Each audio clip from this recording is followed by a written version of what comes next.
Alrighty, so we're going to take a look today at 5.3 and 5.4. So let's start with our warm-up. So we have in this warm-up to simplify this expression. Now this takes us back to what we did in 5.1, 5.2, so it should still be pretty fresh. What we need to understand for this problem is the first thing, that this is technically over 1. So we are really multiplying two fractions together. X to the 6th over y to the 4th times x squared y cubed over 1. And when we multiply fractions together, we multiply straight across the top, straight across the bottom, and then we simplify whatever we can. So I'm going to rewrite this just so that it looks a little bit more normal.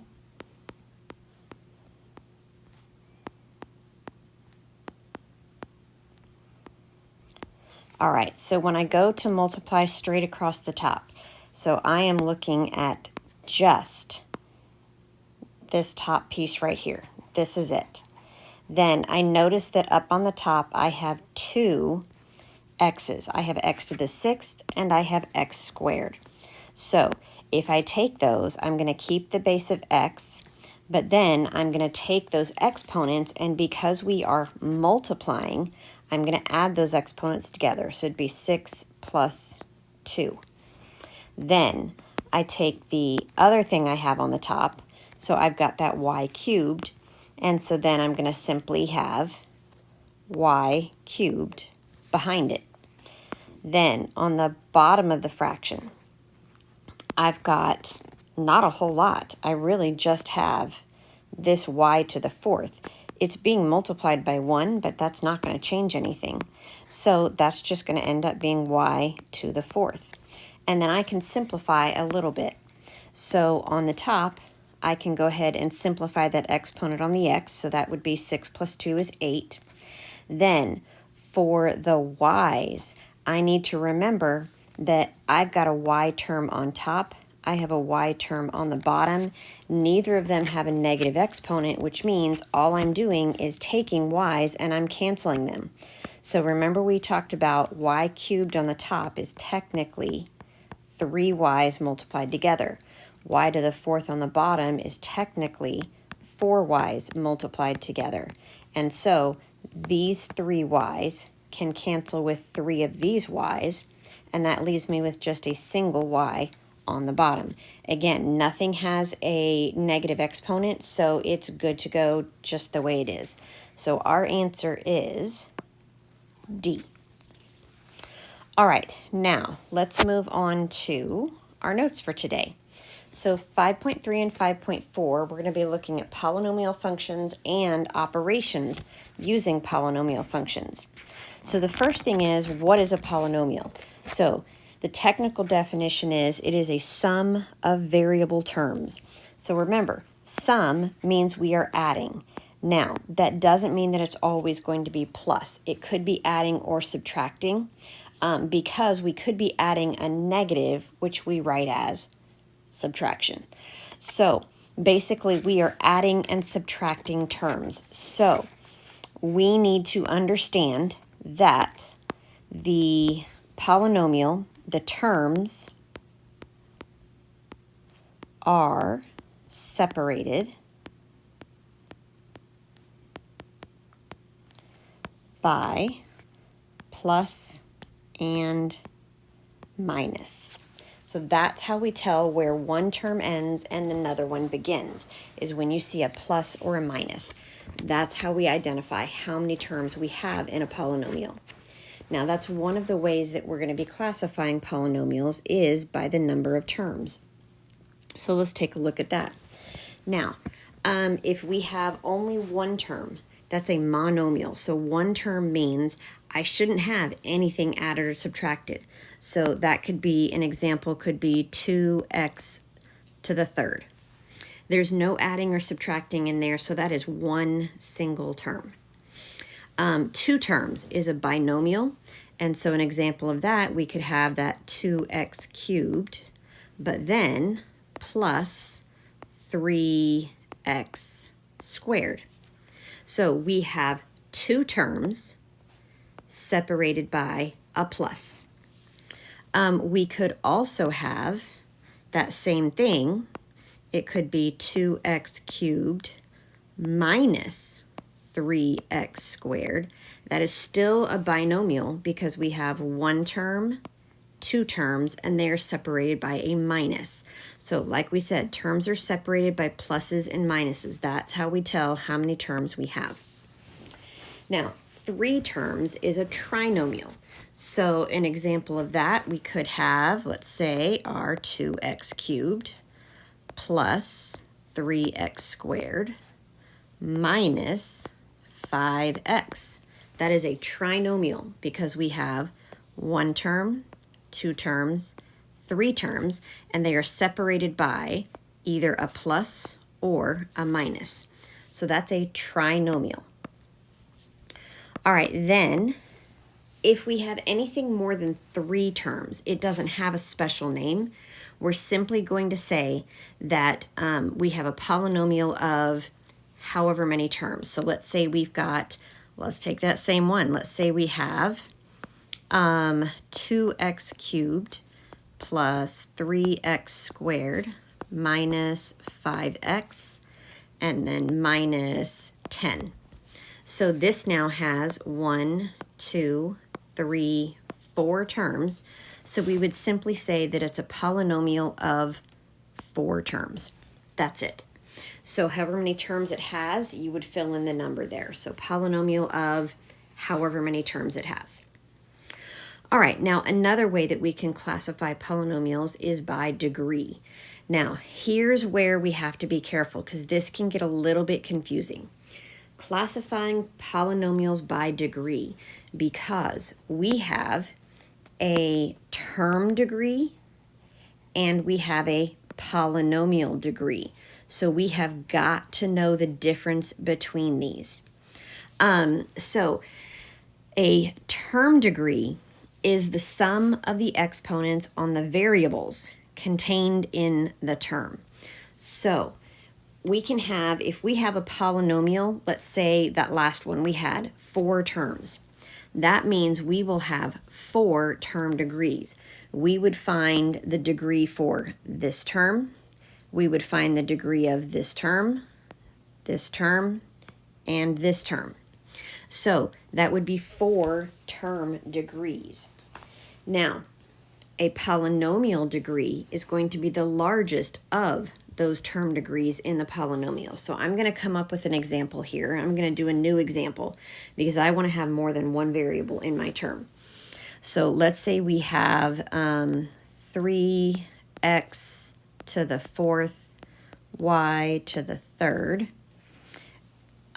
plus 2x to the 3rd, y to the 5th, minus, let's do 5x to the 2nd, y to the 2nd.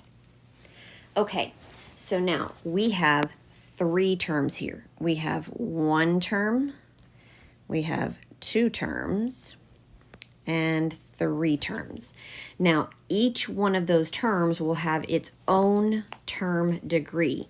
And in order to get that, we're going to take the sum of the exponents on the variables. So we are adding the exponents on the variables. So even though this 3 technically has a 1 here, we're not adding that. 3 is not a variable. We're adding the exponents that are on variables. So that means we're going to add the 4 and we're going to add the 3 in order to get this term degree. So that term degree is going to be 7. We're adding the exponents. So we have x to the 4th, y to the 3rd. That gives us, adding those exponents, a degree of 7 for that single term. Now, the next term, if we take that one, our variables exponent, so the exponent on the variable, we have a 3 and we have a 5. So if we add those together, then that term's degree is 8. And then for our last term, the exponents on the variables are 2 and 2. If we add those together, then that's going to give us 4 for that single term's degree. Now, another thing we have to be careful of is remember that if we had a term like, let's just say 15xy, we've got to remember that the variables have an exponent of 1 and 1, even though it's not written. So that means that this would have a term degree of 2. All right, so that's the term degree. So every term has its own degree. Now, polynomial degree is the largest of the term degrees in the polynomial. So if I were to take a look at this example that I just used, so I want to look at, out of those 3 terms, I had a term degree of 7, I had a term degree of 8, and I had a term degree of 4. So I want the largest of those term degrees. So the largest term degree is going to be the 8. So the polynomial degree would simply be 8. You're just looking for the largest one of these numbers. The largest one is 8, so our polynomial degree is 8. All right, so when if you're asked to find the polynomial degree, you're going to take each term, find its individual degree, and then just take the highest of those, and that's your polynomial degree. Okay, so let's take a look at this example then. We're going to find the degree and the type of polynomial. So if it just says to find the degree or state the degree, then they're meaning the polynomial degree. If they want you to list the individual term degrees as your answer, they're going to say term degrees. So if it doesn't say term degrees, they want the overall polynomial degree. However, in order to find the polynomial degree, you're going to have to find each of the term degrees. So if we take a look at this, first things first, we have 1, 2, 3, 4 terms. Now, I want to take a look at the exponents. So for the first term, I have x to the second power and y to the first power.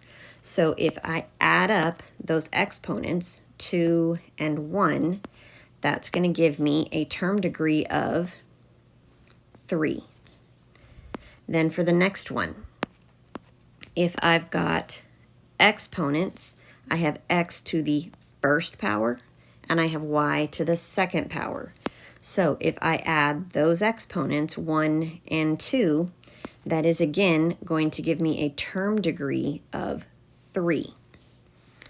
Then for the next one, I have just x to the first power. That's my only variable, is x. So then if I take that only variable, which is 1, then that means that one actually just has a term degree of 1. And then our last one, we have, our term is y to the 5th power, and that's our only variable in that term is y. So we take that exponent, 5, there's nothing to add it to, so that term degree is simply 5. All right, so once we have all the individual term degrees, then we simply look at which one of them is the highest.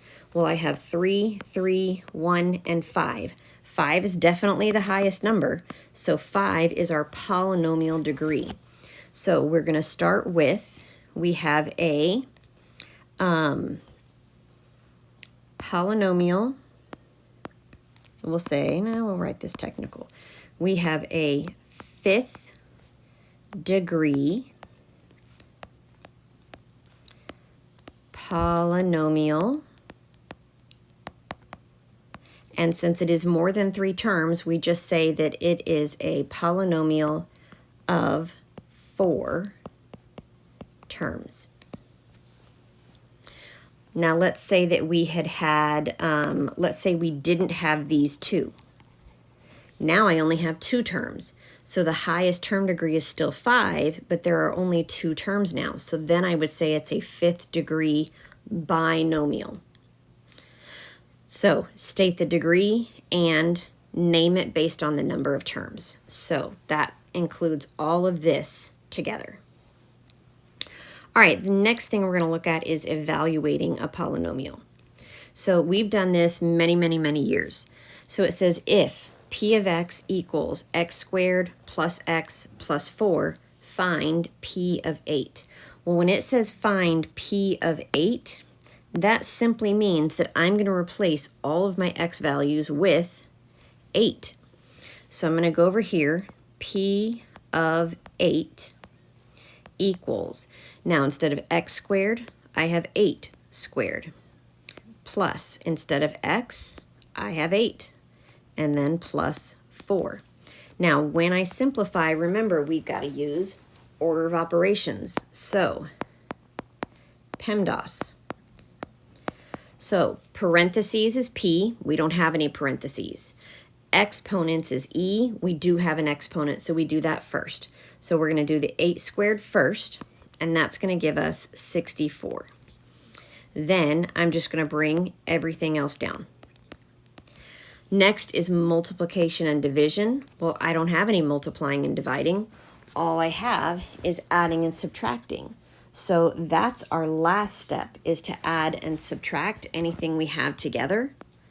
And so 64 plus 8 plus 4 is going to give us 76. So P of 8 equals 76. And so that would be our answer. The next one, we've got a new function and we're plugging in something different. So we have q of x this time, and it is 2x squared plus 13x. This time we are asked to find q of negative 2. So that means anywhere I see an x, I'm going to replace it with negative 2. So I have q of negative 2. And so that's going to equal 2 times, instead of x squared, we have negative 2 squared. Then plus, we have 13 times, instead of times x, it's times negative 2. So I replaced this x and this x with negative 2. And now I simplify. So using PEMDAS, order of operations, we look at parentheses first.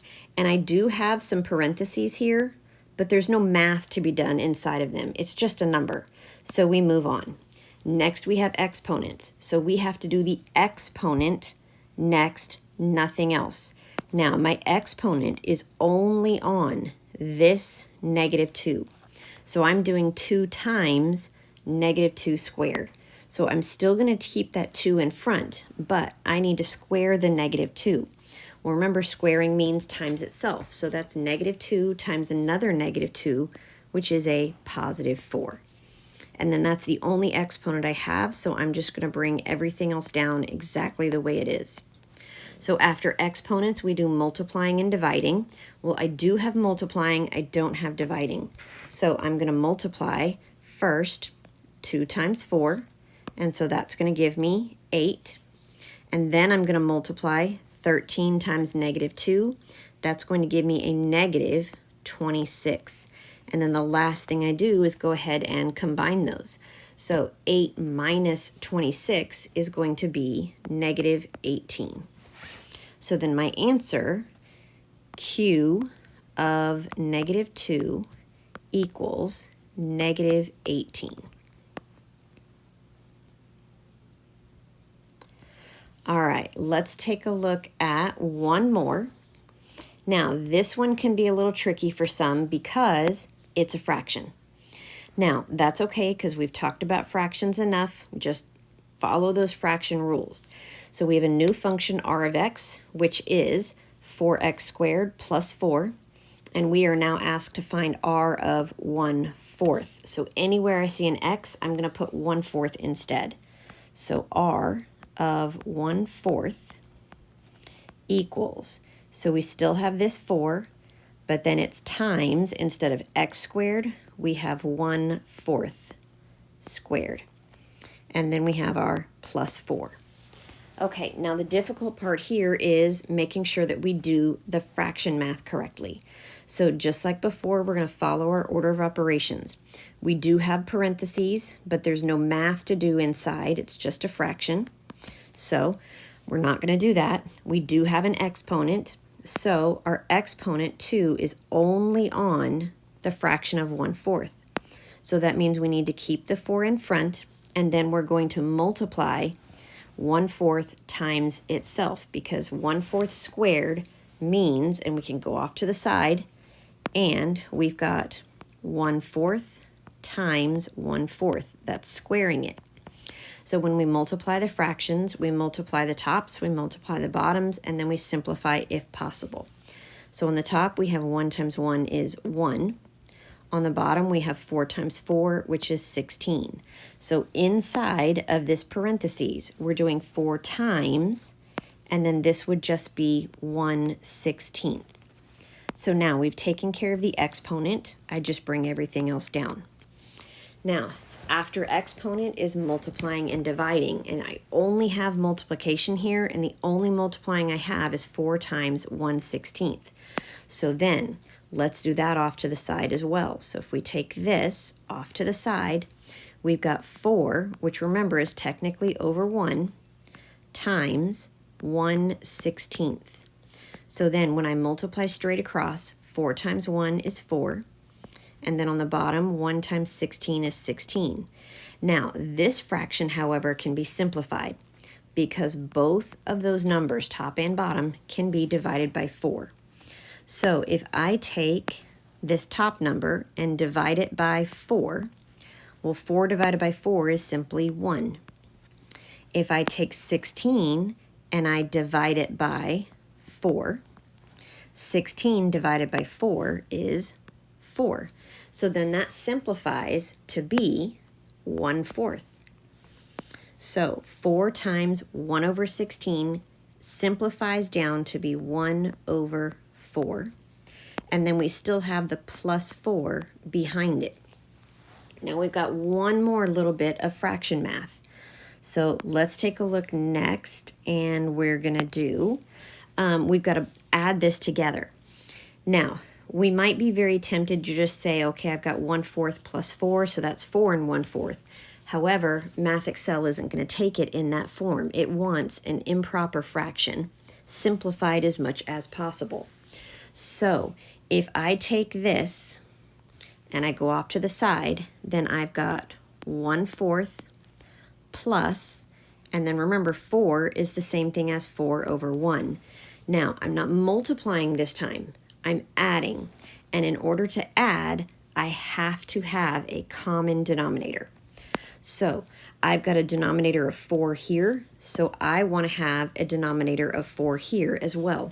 So in order for that second fraction to have a denominator of 4, I'm going to multiply this by 4, and if I multiply the bottom by 4, then I have to also multiply the top by 4. So then this becomes 1/4 still for the first fraction, plus, then for the second fraction, 4 times 4 on top is 16, and then on the bottom, 1 times 4 is 4. And now that they have the same denominator, I can go ahead and add the top. 1 plus 16 is 17, but on the bottom, you do not add. It stays a 4. So when we're adding or subtracting, we have to have a common denominator, and it stays common all the way through to the answer. So then this comes out to just equal 17/4. So we have R of 1/4 equals 17/4, and that fraction does not simplify. Okay, so that's evaluating. So the concept we've done a million times. I know that last one's a little tricky because of the fraction, but they're going to come up, and the more we work with them, the easier we're going to get. Okay, so next thing we're doing is we are simplifying.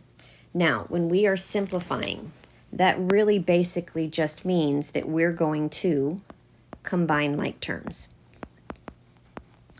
If we have to do any multiplying or distributing or whatever, that's fine.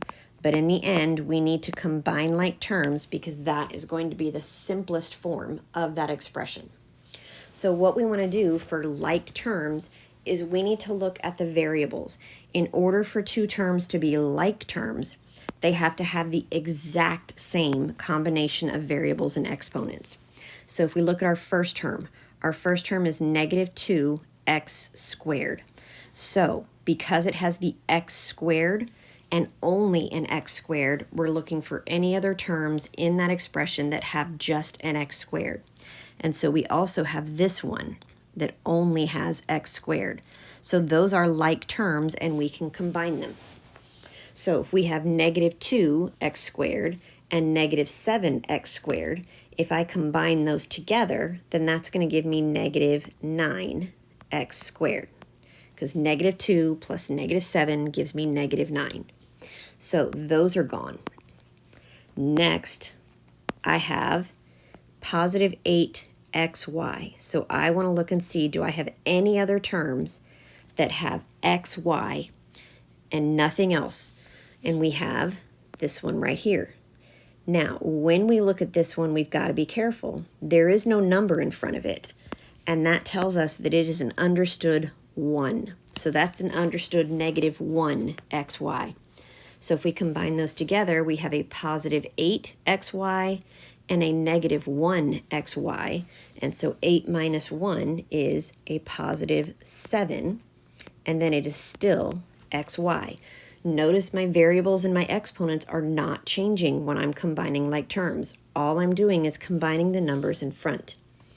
So those are gone. And then the next thing I see is I have a negative 7y squared. So I want to look for any other terms that have just y squared attached to the number. And I've got this one right here. Now for this one, though, I need to notice I have a negative 7y squared and I have a positive 7y squared. So if I add that together, negative 7 plus 7, that's going to give me 0. So if I have 0y squared, that means I don't have a y squared at all. It's gone. These have completely canceled each other out. Gone. So my answer should not have a y squared at all. And so then this is the simplified answer. So simplify, pretty easy. We're literally just looking for like terms to combine. All right, the next thing that we are going to look at is adding and subtracting polynomials. Now this again is for the most part pretty easy, but there is one or two things that we have to be careful of because they can get us. So we start with number 1. This one is adding polynomials because there is a plus in between the two parentheses. So if there is a plus, that is adding polynomials. Now, we kind of want to think of this a little bit differently, and you'll see why when we get to number 2. So if I look at this, I think of this in terms of, this is an understood 1 here, and it's a positive 1. So because it is a positive 1, if you distribute it to all of these terms inside of the parentheses, because it's a positive 1, that means nothing is going to change. So it's still going to remain a positive 6y squared, a positive y, and a negative 9. Then when we look at the second parentheses, we've got an understood 1 there too. And again, it's a positive 1. So if I multiply everything in that second parentheses by a positive 1, then again, nothing is going to change. And like I said, you'll see the significance in a minute. So positive 1 times all three terms in that second parentheses means we are still going to get a positive 7y squared, a negative y, and a negative 8. And then once we've done that, then it's just a matter of combining like terms, just like we did in this last problem. So we want to start with our first term. We have 6y squared, and I want to look for any other y squared terms. And so I've got this one, 7y squared. So they are both positive, so 6 plus 7 is going to be 13. So that gives us 13y squared. Again, don't change the variable in its exponent. Just add the numbers in front. Then next, I see that I have a y, just a plain old y, and then I have another plain old y here. Now, remember that these are going to have an understood, there's no number in front, so it's an understood 1. However, it's an understood positive 1 and an understood negative 1. So if I add those together, positive 1 minus 1 is going to give me 0. So that means, again, there are no y's left. They have canceled. Then the last thing that I see I have is a constant. So I have a constant here and I have a constant here. There's no variable on those. That's why it makes it a constant. So then I take those and I combine them together. I have negative 9 and negative 8. When I add those together, then that's going to give me a negative 17. And so then this is done. Now, number 2, you're going to see why I put those 1s in front. So for this first one, if I put my 1 in front, that's a positive 1. So again, when I distribute here, nothing in this first parentheses is going to change. It's all going to stay exactly the same. So we're still going to have a positive 5y squared, a negative 7y, and a positive 4. However, this one, we've got a minus in between. So this one is subtracting. So when I put my 1 in front here, that means I'm not distributing a positive 1. I'm distributing a negative 1. So when I do negative 1 times positive 3y squared, that gives me a negative 3y squared. Then when I take my negative 1 times negative 7y, that gives me a positive 7y. And when I take my negative 1 times positive 5, that gives me a negative 5. Once I have those 1s distributed, and as you can see, it is a little bit different. For number 1, everything stayed the same from both parentheses. However, in number 2, because we had to distribute that negative, our minus acts like a negative, then that changed the sign of all the terms in that second parentheses. The first one still stayed the same, but the second one, all the signs changed. So now that we've got that done, we can go ahead and combine our like terms just like before. So the first thing I see is a 5y squared, and I do have another y squared term right here. So if I combine those together, then 5y squared minus 3y squared gives me 2y squared. Then I take a look at my regular y. I've got a negative 7y and I have a positive 7y. So if we add those together, negative 7 plus 7, that gives me 0, which tells me that those are going to completely cancel each other out again. Then lastly, I have my constant. I have a positive 4 and I have a negative 5. So positive 4 minus 5 gives me a negative 1. And so once you've combined your like terms, then that's done. There's nothing else to do with it.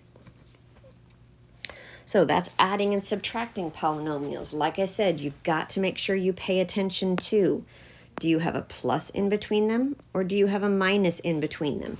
And make sure that if it's a minus, that you are distributing that negative before you combine like terms. Now the last thing that we're going to talk about today is going to be multiplying polynomials. Now, mostly we have dealt with multiplying polynomials with like a binomial times a binomial. We've done a lot of that, but that's not the only case we can have. When we multiply polynomials, a lot of us learned FOIL, but not everybody. And FOIL stands for first, outside, inside, last. And so we multiply the first terms together, then we multiply the outside terms together, we multiply the inside terms together, and then we multiply the last terms together. However, this only works for two binomials. And so because of that, a lot of teachers have gotten away from using FOIL, and they just teach the distributive property or the box method. So the distributive property is the exact same thing, but you're not limited to two binomials. You could have a binomial and a trinomial. You could have a monomial and a trinomial. You could have any combination, and you just have to distribute. Now, the more terms we have in our polynomials, the more confusing it can get, and that's where the box method can come in really handy. It doesn't change the math any. It's just a way to organize it so we're a little bit less likely to forget things, because the more terms we have, the more there is to do, and we can get a little bit lost sometimes. So the box method can come in really handy. Now, something we have to caution against is when we're multiplying polynomials, we need to look at how many terms there are. If we look at number 1, that first parentheses, this is actually one single term, because nowhere in there do we have any pluses or minuses. This is technically all multiplied together. So that makes it one big term. If we look at our second parentheses, same thing. That is one term. So it is a monomial. There are no pluses or minuses, so technically this is all being multiplied together. That's one term. So when we have one term times one term, then we're not actually distributing anything. And we talked about this in 5.1 and 5.2. So because there are no pluses or minuses, we're not distributing anything. All we're doing is taking the like pieces and multiplying them together. So we're going to start with the negative 5.2, and we're going to multiply that by 6. So we're just looking at the numbers. So if you take your calculator and you do negative 5.2 times 6, then that should give you negative 31.2. So that's taken care of. Next, we're going to look at the x's. So I have an x to the 8th here, and then I have an x to the 7th here. And if we remember from 5.1 and 5.2, we're going to keep the base as x, but then we're going to add those exponents. So 8 plus 7 is 15. All right, next we're going to look at our y's. We have y to the 4th, and we have y. Now, remember that y that's all by itself technically has an exponent of 1. So when we go to combine those, we keep our base of y, but we have to remember to do 4 plus 1. Don't just say that it's 4. So 4 plus 1 is 5. And that is all you have to do for this problem. Again, because you have one term and one term. So there is no distributing. There is just multiplying the like pieces together. That's it. Now for number 2, we are going to have some distributing. Now, we only have one term on the outside, but on the inside, we have 1, 2, 3 terms.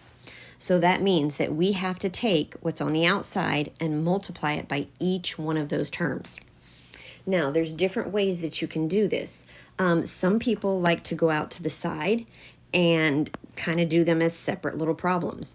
So we're going to take negative 7ab, and we're going to multiply it by this first term.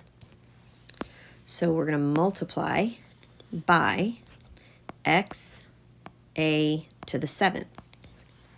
So when we do that, we're going to have, well, we've got an understood 1 in front. So negative 7 times 1 is negative 7.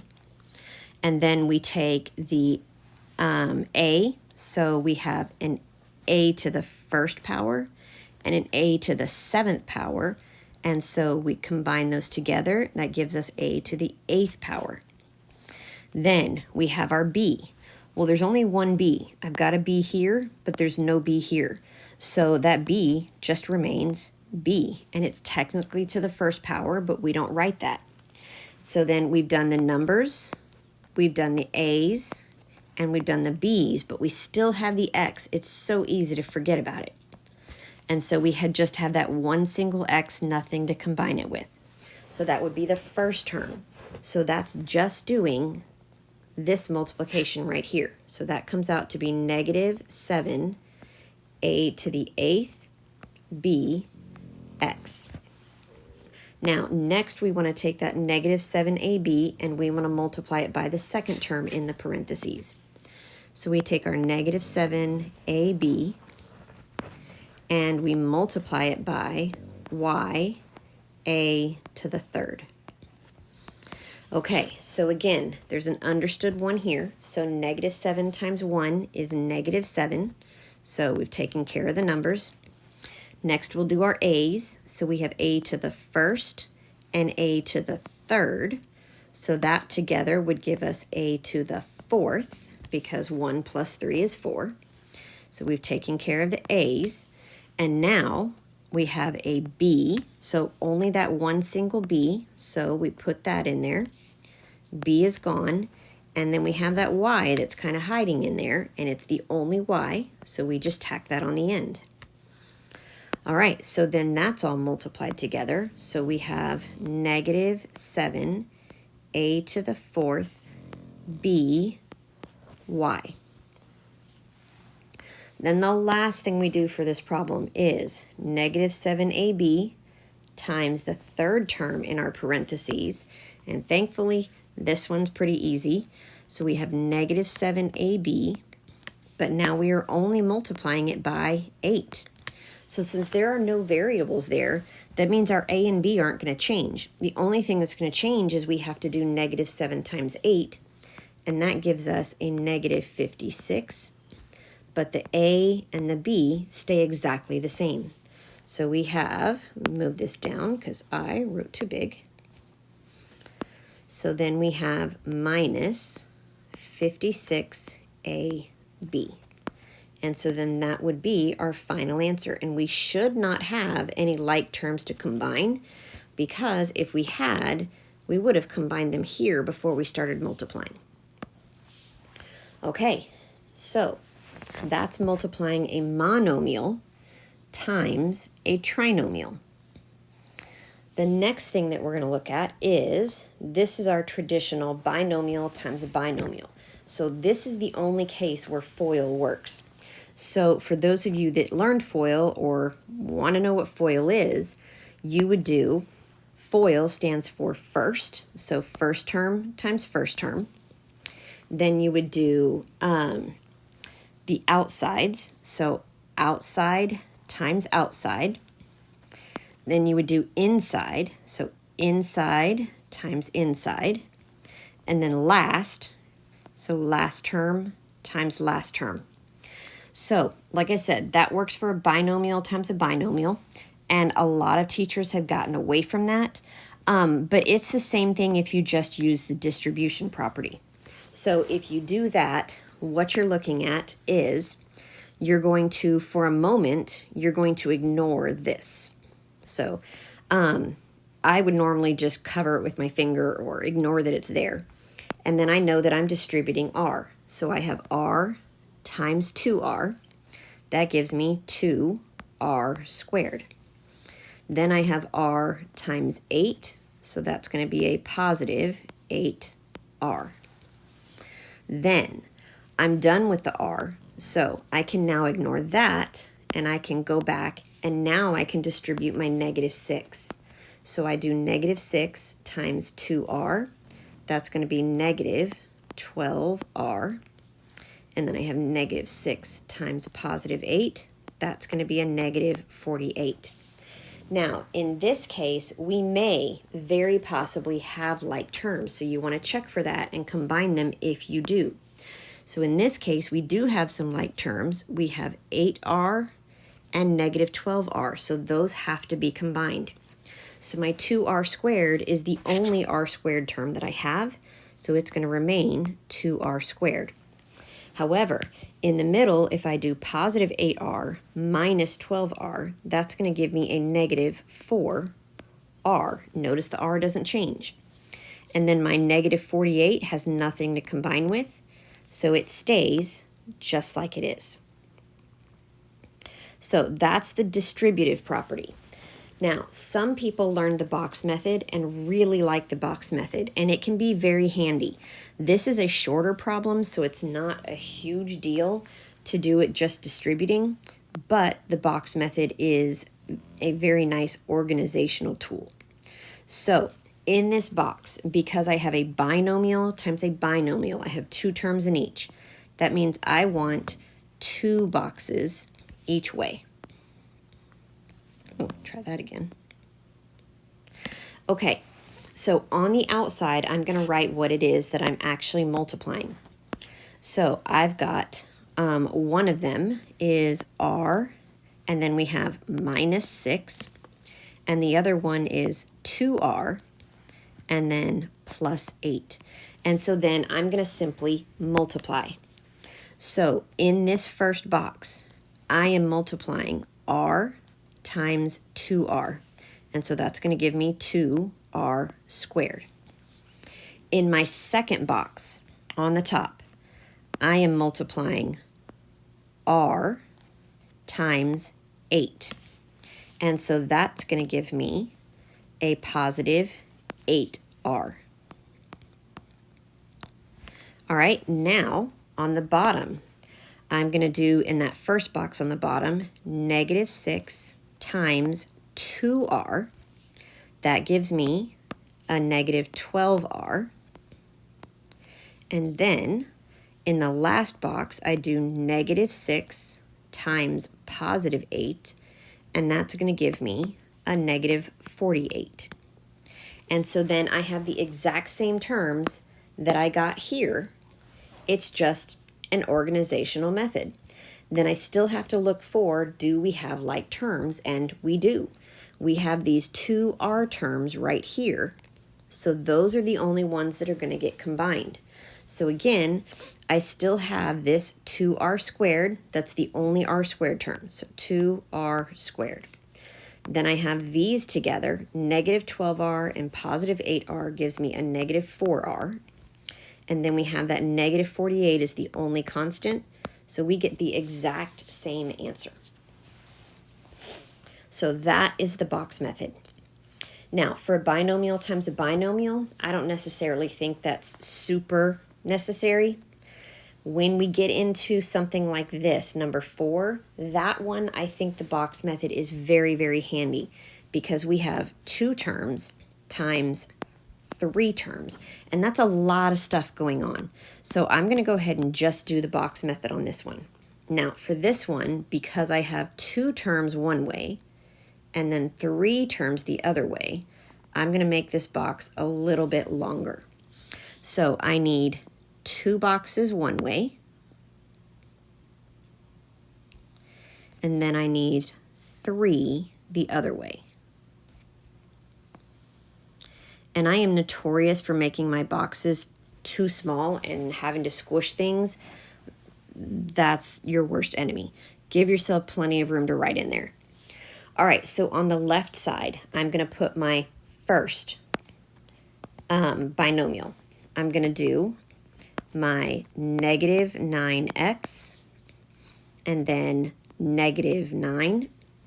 And then on the top, I'm going to put my trinomial. So my trinomial, I have x cubed minus x minus 9. So notice I put the sign and the term above that box or beside that box. And now I'm going to distribute. So in the first box, I have negative 9x times positive x cubed. Well, a positive times a negative is going to give me a negative. Then I have 9 times 1. That's going to be 9. And then I have x to the first power times x to the third power. So that's going to be x to the fourth power. All right, in the next box, I have negative 9x times negative x. And so then we have a negative times a negative. That's going to give us a positive. We have 9 times 1. So that's going to be 9.